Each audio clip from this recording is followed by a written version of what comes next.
یوم سیاہ ویسے تو بہت سارے دن کیے جاتے ہیں، لیکن میرا یہ خیال ہے کہ آج جس کشمیر کو ہم دیکھتے ہیں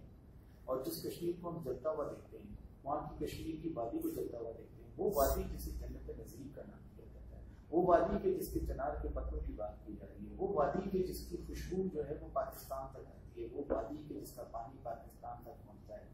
آپ اس وادی کو آپ نے بالکل درندہ لوگوں کے حوالے کر دیا، وہ اپنی درندگی کا مظاہرہ تو جانوروں پر نہیں انسانوں پہ کر رہے ہیں، اور یہ وہ انسان ہیں کہ جن کے اندر جذبہ شہادت ہے، جن میں جذبہ جہاد ہے۔ اور ایک میں ہمیشہ ایک بات کرتا ہوں کہ جب کسی ظلم بہت بڑھ جاتا ہے تو ذہن میں رکھیے کہ پھر خاص کر مسلمان جو ہے وہ جذبے شہادت کے لیے قربان ہونے کے لیے وہ تیار ہو جاتا ہے۔ آج اگر وہ کشمیر کے لیے یہ کہتے ہیں کہ جناب ہم جو اقوام متحدہ کی جو قرارداد ہے جیسے چارٹرز کی ہمارے علامہ شرائع صاحب نے بھی بات کی،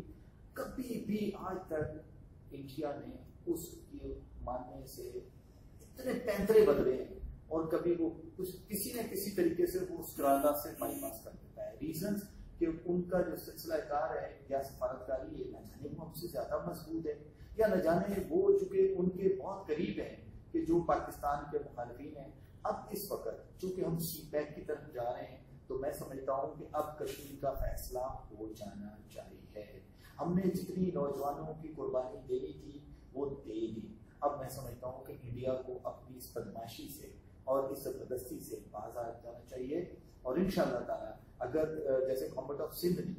اور منسٹری آف ایگریکلچر اور خاص کر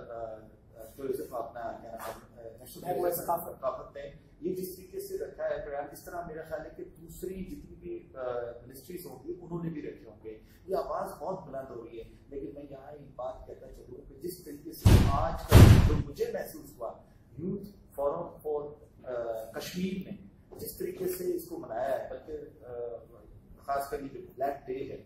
اور اس کو اور سیاہ کیا ہے تاکہ انڈیا کو پتہ چل سکے، یونائٹڈ نیشن کو پتہ چل سکے، اور وہ نام نہاد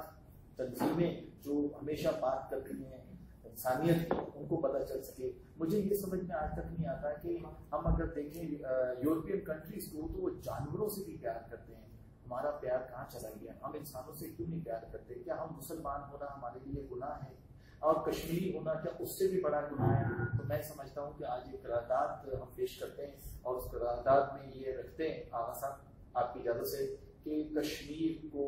سی پیک سے جوڑ دیا جائے اور اس کی آزادی سی پیک کے ساتھ رکھی جائے۔ یہ میں قرارداد پیش کرتا ہوں، اگر آپ سمجھتے ہیں تو اس کی تائید کریں۔